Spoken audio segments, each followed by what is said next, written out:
पिछले विषय में कोई प्रश्न है? कुछ पूछना है किसी को?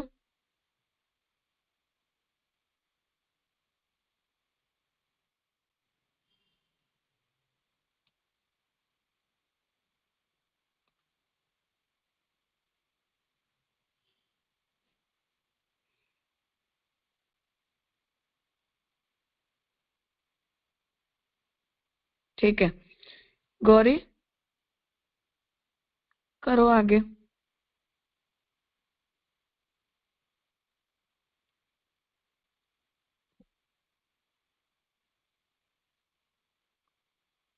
हाँ गौरी। हाँ, प्रणाम राजा। राजा एक्सप्लेनेशन बाकी હતું તેનાયમ हाँ સર્વભારમ સર્વ એનું। हाँ हाँ, सॉरी करते हैं।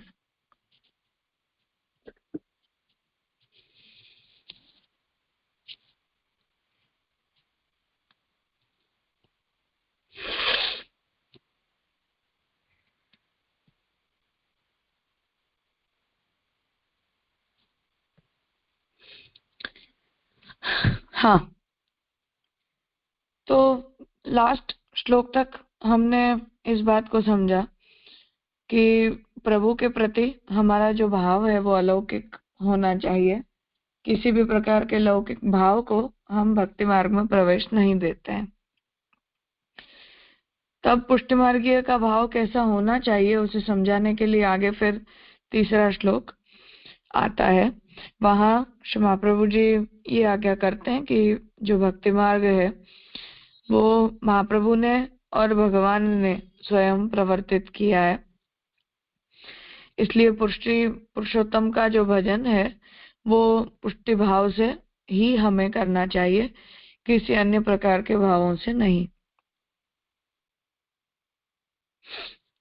तो पुरुषोत्तम जी श्री महाप्रभु जी ये आज्ञा करते हैं कि शास्त्र, फिर हमारा संप्रदाय, हमारे अधिकार, देश काल, हमारी सामर्थ्य और हमारी रुचि या बीज भाव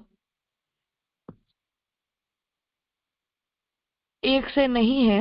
ये सब भिन्न भिन्न है, डिफरेंसेस वाले हैं, क्योंकि भगवान को प्राप्त करने के जो मार्ग हैं वो भी एक नहीं है पर बहुत है। इसलिए अलग अलग प्रकार के फल अलग अलग अधिकारी जीवों को मिलता है। ये बात श्री महाप्रभु जी ने सर्वनिर्णय के साधन प्रकरण में हमें समझाई है। पुष्टि मार्ग के प्रवर्तन का जो आशय है वो श्री महाप्रभु जी ने स्पष्ट किया है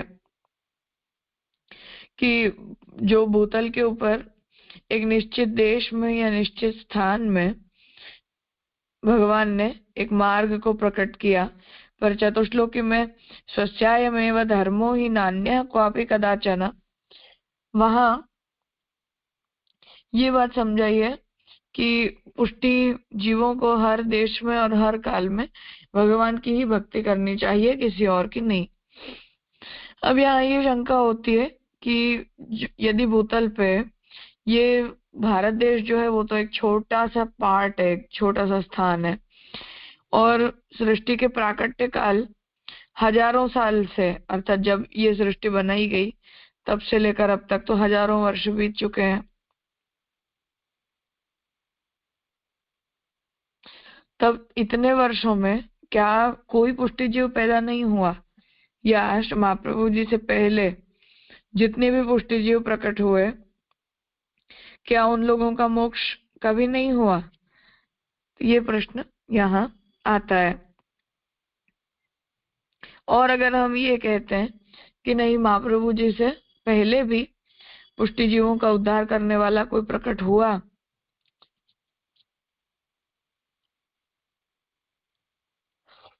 तब फिर महाप्रभु जी का किया हुआ जो है वो एक्सक्लूसिव और अभूतपूर्व नहीं रह जाता है, रेपुटेशन हो जाएगा। जबकि हम ये कहते हैं कि श्री महाप्रभु जी ने जो कार्य किया वो उनके अतिरिक्त और कोई ने कभी नहीं किया, तो ये बात झूठी साबित हो जाएगी। और हम ये बात कहते हैं कि हजारों सालों से जो हमारी जीवात्मा है वो भगवान से दूर हो चुकी है, और उसके कारण हमें जिस प्रकार का दुख होता है उस दुख की निवृत्ति ब्रह्म समन समर्पण और सेवा के द्वारा होती है। तो उसी तरह पुष्टि मार्ग की केवल 500 वर्ष जितनी स्थिति है, ऐसा भी लोग कहते हैं कि इतना ही हमारे मार्ग का सर्वाइविंग पीरियड है। तो ये बात सच हो जाएगी कि ये मार्ग जो है उसमें अंदर उतना सामर्थ्य नहीं है, वो लौकिक मार्ग की तरह ही है। उसी प्रकार पुष्टि मार्ग की भी केवल 500 साल तक की स्थिति है, ये बात भी सच हो जाएगी। और उसके बाद क्या पुष्टि मार्ग लुप्त हो गया, ऐसा हमें जानना चाहिए, या जीव रहते हैं पुष्टि जीव पर मार्ग नहीं रह जाता, अथवा जीव और मार्ग भी रहता है परंतु भगवान की कृपा ही नहीं रह जाती। तो इन तीनों में से किस एस्पेक्ट को हमें सोचना चाहिए? तो इसमें ये विचारणीय है कि पुष्टि भगवान का नित्य धर्म है, इसलिए कोई भी ऐसा क्षण या ऐसा समय नहीं होता कि जब भगवान की कृपा, भगवान की पुष्टि जीव के ऊपर न हो रही हो। पुष्टि जो है वो निर्विषय भी नहीं हो सकती, अर्थात भगवान कृपा कर रहे हैं पर उस कृपा को प्राप्त करने वाला कोई है ही नहीं, तो उसका विषय तो जीव होता ही है, तो पुष्टि जीव का लोप भी पॉसिबल नहीं है। भगवान का नित्य धर्म पुष्टि और उसके विषयी भूत पुष्टि जीवों के रहते हुए अगर पुष्टि मार्ग न रहता हो, अर्थात जैसे ये 500 साल की बात कही, ऐसा कोई मान ले तो पुष्टि मार्ग नित्य धर्म है, वो बात भी गलत हो जाएगी। इसलिए पुष्टि मार्ग का होना भी आवश्यक ही है। तब महाप्रभु जी ने प्राकट्य से पहले ही और 500 साल पश्चात भी पुष्टि मार्ग की विद्यमानता तो रहती ही है। तो महाप्रभु जी इस पृथ्वी पर संसार में भले प्रकट हुए, उन्होंने इस संप्रदाय को बाद में एस्टैब्लिश किया, परंतु चाहे वो संप्रदाय एस्टैब्लिश्ड हो चाहे न हो, या चाहे उन जीवों की उस प्रकार से स्थिति हो चाहे न हो, परंतु जो मार्ग है वो नित्य है और वो हमेशा रहता है, ये बात यहाँ समझाई गई। उसी प्रकार से अब यहाँ दूसरी बात समझा रहे हैं कि जिस मार्ग की स्थिति केवल 500 साल हो और उसके आगे उसका अस्तित्व न रहने वाला हो, तो ये 500 वर्षों के आगे पीछे सृष्टि का आरंभ और प्रलय पर्यंत की इतने लंबे समय में पुष्टि जीवों को भगवान ने फिर प्रकट ही क्यों रखा? क्या फायदा उनका प्रकट होकर? अगर उनका कार्य ही नहीं है अब, तो फिर पुष्टि जीवों के होने से क्या लाभ होगा? अगर प्रकट नहीं मानेंगे तो गद्य मंत्र में जो ये बात कही कि हम तो हजारों सालों से आपसे अलग हो गए, तो जब हम सहस्र परिवत्सर बोल रहे हैं, इट मीन्स कि हमारा एग्जिस्टेंस, हमारी जीवात्मा का एज ए पुष्टि जीव एग्जिस्टेंस हम इतने हजारों सालों का तो मानते ही हैं। अगर प्रकट नहीं मानेंगे तो फिर गद्य मंत्र वाली बात गलत हो जाएगी। इसलिए पूर्व काल में पुष्टि जीवों की विद्यमानता होने पर 500 से ज्यादा वर्ष के उत्तर काल में भी, उसके बाद भी विद्यमानता हम मानेंगे कि आज से 500 साल बाद भी, या पुष्टि मार्ग को स्थापित हुए 500 साल हुए उसके बाद भी ये मार्ग जो है वो निरंतर स्थित है। इसलिए ये यहाँ इस प्रकार की शंका नहीं करनी चाहिए। अब यहाँ ये समझा रहे कि हमें ये बात समझनी चाहिए कि भगवान के मन, वचन और स्वरूप से प्रकट होते हैं मर्यादा मार्ग, प्रवाह मार्ग और पुष्टि मार्ग, और ये तीनों ही हमारी सृष्टि लीला के कार्य, अर्थात इस ब्रह्मांड में भगवान जिस प्रकार की लीलाओं को करना चाहते हैं उन लीलाओं की ये टाइप्स है।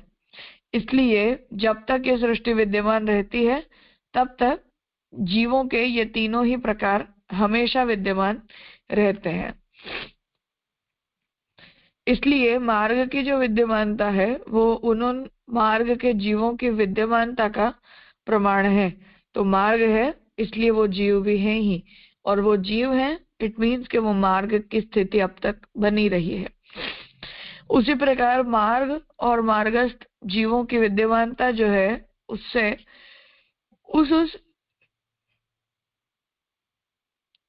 मार्ग द्वारा बताए जाने वाला फल भी समझ में आता है कि जो भी XYZ संप्रदाय है, वो संप्रदाय उसके फॉलोइंग को किस प्रकार के की धर्म साधना में इन्वॉल्व कर रहा है, किस प्रकार के फल को प्राप्त करवा रहा है।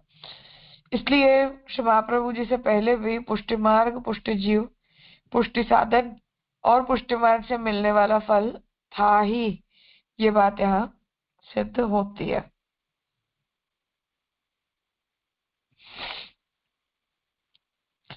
मुझे ऐसा ध्यान है कि आगे का पैराग्राफ हमने नहीं किया था, कोई बताएगा प्लीज?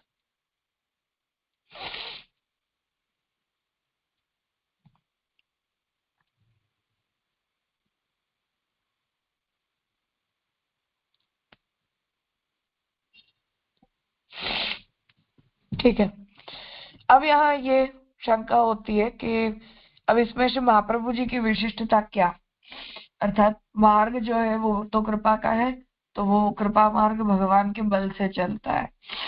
इस मार्ग में हम अधिकारी हैं क्योंकि हमें पुष्टि जीव के रूप में भगवान ने बनाया है, या भगवान की पुष्टि से, कृपा से ये मार्ग का नियमन होता है, इसमें भी भगवान की प्रभुता है।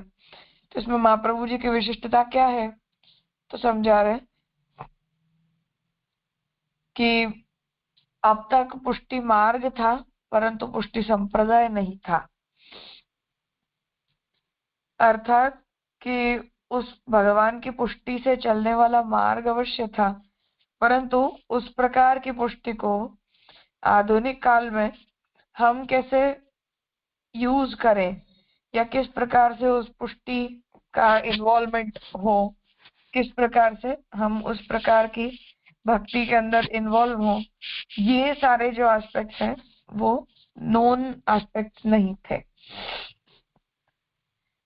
इसलिए उन पुष्टिमार्गीय अधिकारियों को उस प्रकार के पुष्टिफल को प्राप्त करने के लिए भगवान के स्वरूप के बल से ही हमें उस प्रकार के फलों की प्राप्ति होती है।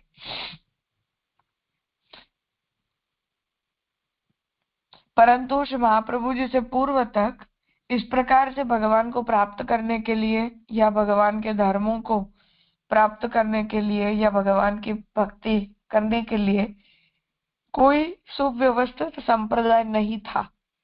इसलिए पुष्टि मार्ग के प्रमाण बल, अर्थात किन शास्त्रों के बेसिस पर हम पुष्टि मार्ग को मानते हैं या किन शास्त्रों के बेसिस पर हम पुष्टि भक्ति का प्रवर्तन मानते हैं, तो वो प्रमाण का एस्पेक्ट और सांप्रदायिक प्रकार से प्रकट करने का जो वैशिष्ट्य है वो श्री महाप्रभु जी का ही है, कि जिससे हमें ये कृष्ण भक्ति जो है वो एक प्रॉपर सांप्रदायिक फॉर्मेट में एक कोर्स की तरह प्राप्त हुई, जिसमें किसी प्रकार का कोई कंफ्यूजन हम लोगों को नहीं रह जाता है।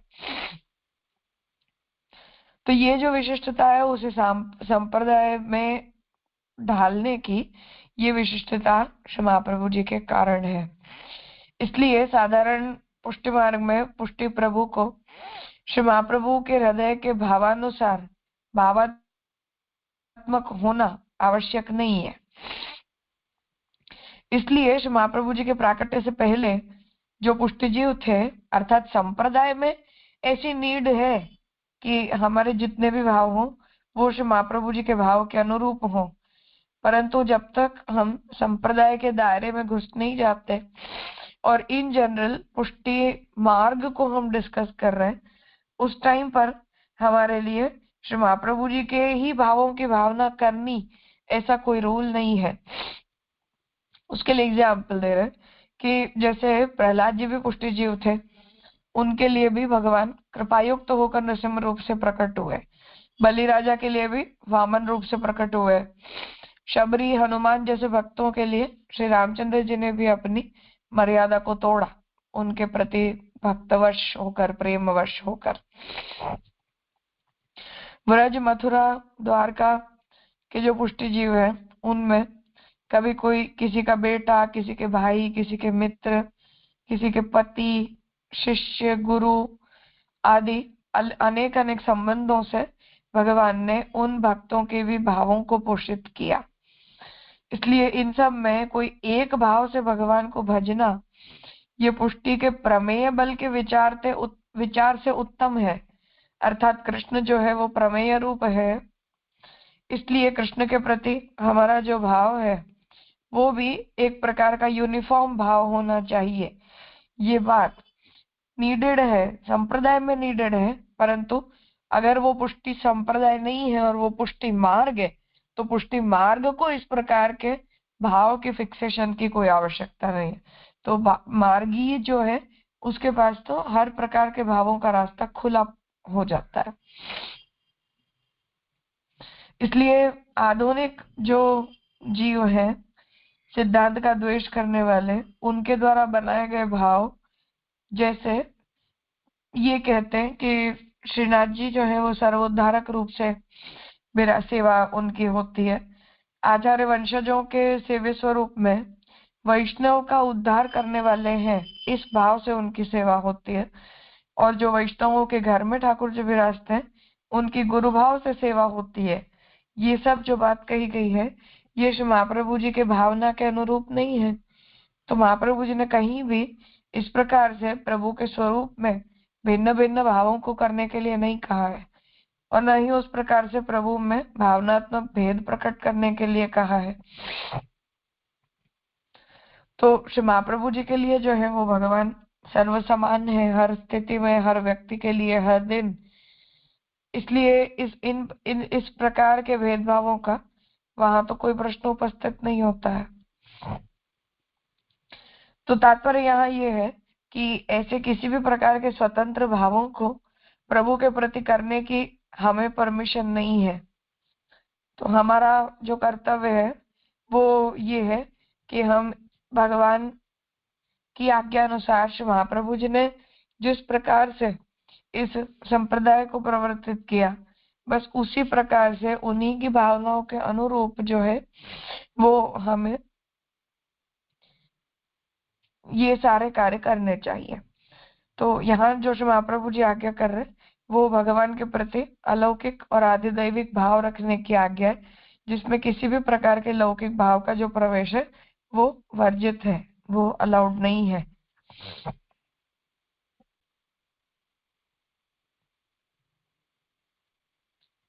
कुछ पूछना है इतने विषय में?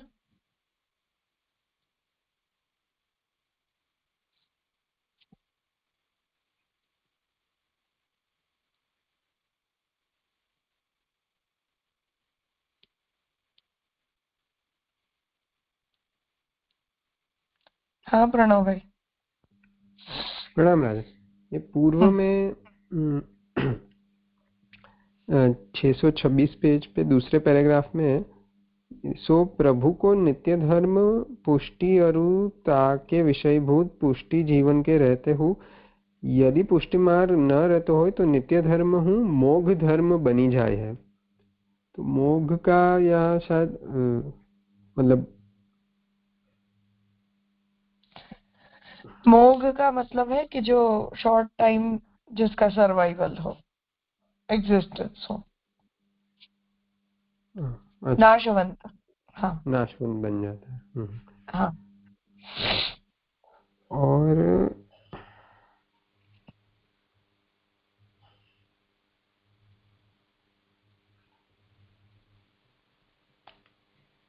ये जो लास्ट पैराग्राफ में ये सब जो दृष्टांत आए प्रहलाद जी के काज पुष्टि प्रभु नरसी रूप थे बलि राजा, मतलब वहां पे बात यही आ रही है कि वहां पे क्योंकि प्रभु का प्रागट्य उन मतलब भक्तों के लिए है तो वो विविध प्रकार से हो सकता है, पर संप्रदाय अंतर्गत तो महाप्रभु जी के भाव से ही हमें पुष्टि प्रभु प्राप्त होंगे या उनके भाव से ही भावित है।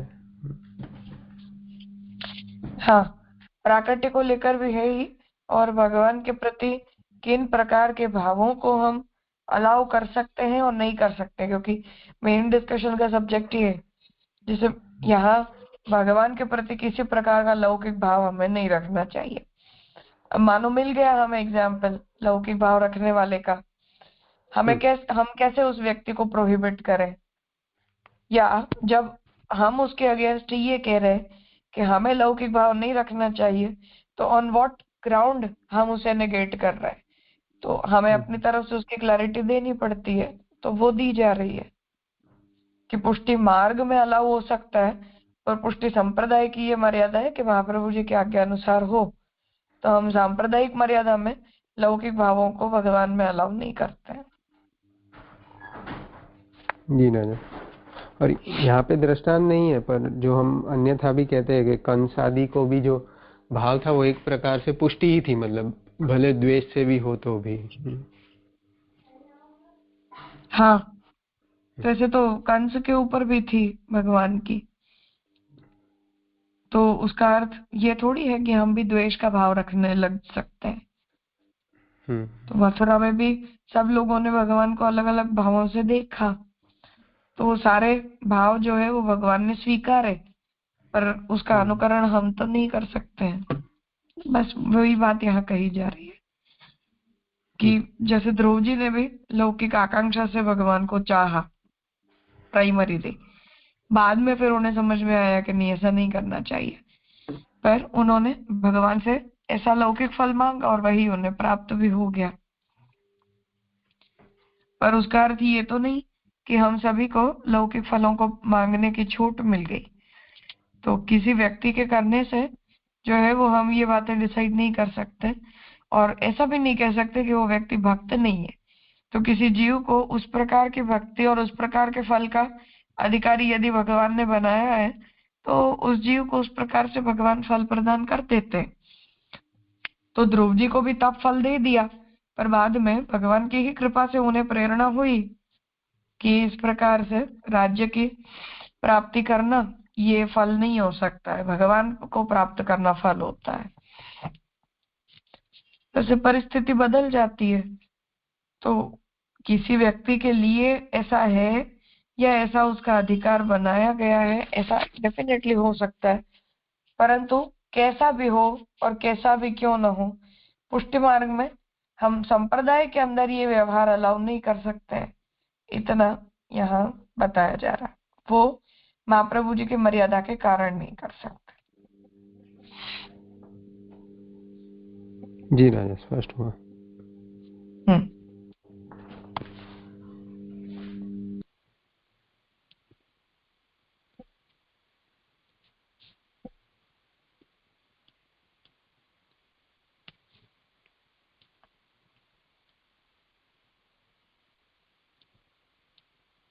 अल्पा कहिए। હા રાજા, દંડવત પ્રણામ. हाँ बोले.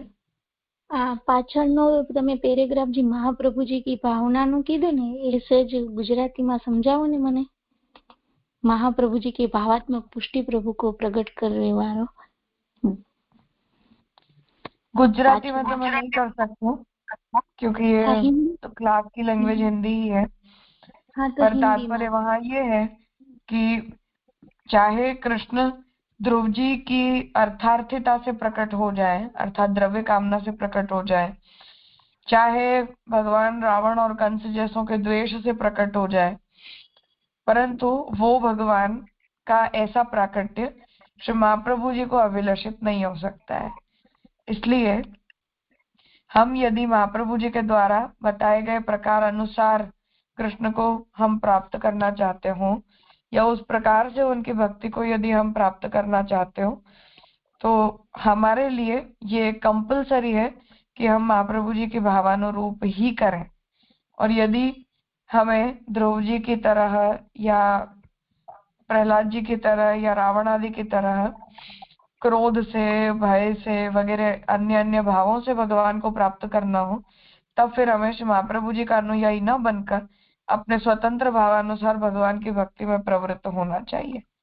उसमें फिर भगवान श्री महाप्रभु जी बीच में नहीं आएंगे, और हम अपने बलबूते पर करना चाहते हो तो उसमें कोई आपत्ति की बात नहीं है। पर यदि हम आफ्टर ऑल श्री महाप्रभु जी के मार्ग में हैं, तो हम जो है वो इस मर्यादा का उल्लंघन करके और अपनी इच्छानुसार भावों को प्रकट नहीं कर सकते हैं, ऐसा यहाँ समझाना चाह रहे। हाँ, तो जब आधुनिक वैष्णवों को महाप्रभु गोस्वामी ये कहते हैं कि उन्हें अपने सेवे में गुरु का भाव करना, या गोस्वामी के घर में विराजने वाले ठाकुर जी में पुरुषोत्तम का भाव करना। अब इन भावों को करने की परमिशन उन्हें किसने दी, किसने सिखाया कि ये सारे भाव हो सकते हैं? तो ग्रहे स्थित्वा स्वधर्मतः या सर्वदा सर्वभावेन भजनीय व्रजाधिपः, वहां तो महाप्रभु जी ने व्रजाधिप की सेवा करने के लिए कहा है। वहां तो जो है वो महाप्रभु जी ने कहीं भी गुरु भाव से कृष्ण भजन करना, ऐसा तो महाप्रभु जी ने नहीं कहा। तो किस कैपेसिटी से उन्होंने इन प्रकार के भावों को करने का इंडिपेंडेंस अपने हाथों में ले लिया? तो ये सिस्टम की बात है, ऐसा नहीं किया जा सकता है। पर हम जो है वो इन सब चीजों को लेकर केयरफुल नहीं होते हैं, तो सब कुछ हो जाता है, फिर बाद में हमारी नींद खुलती है। तो इसलिए श्याम काका जी यहाँ समझाना चाह रहे कि भक्ति जो है वो यदि महाप्रभु जी के संप्रदाय के अनुरूप की जाती हो तो उसमें इस प्रकार का भाव स्वातंत्र हम अलाउ नहीं कर सकते। तो जैसा भी भाव हो वो महाप्रभु जी की मर्यादा के अनुरूप ही होना चाहिए, उस मर्यादा का उल्लंघन नहीं होना चाहिए।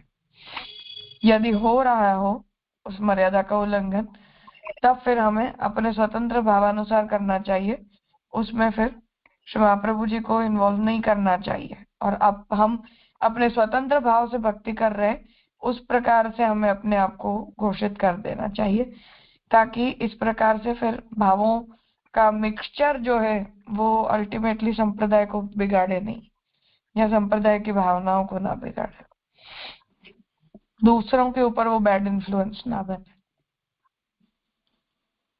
हाँ जी जी, दंडवत प्रणाम। हाँ,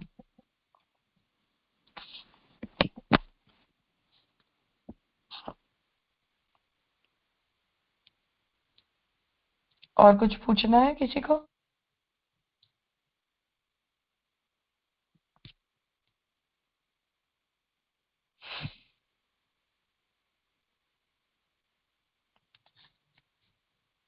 ठीक है, तो फिर आज का क्रम यहाँ रखते हैं।